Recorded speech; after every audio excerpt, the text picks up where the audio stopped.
If you ever have the situation where your garage door wasn't shut, you push the button, it starts to go down, goes back up, starts to go down, goes back up. There's one trick that you can do, and that is hold the button down. So I push the button, it starts, it stops. I push the button, you can see it's not going down. What you have to do is hold this button down and it will force it.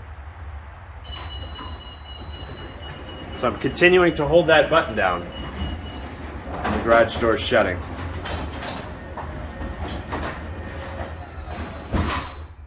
So again, this is just a temporary fix. You should really find the culprit for why it's not shutting. Maybe one of the wheels is stuck, it needs to be greased.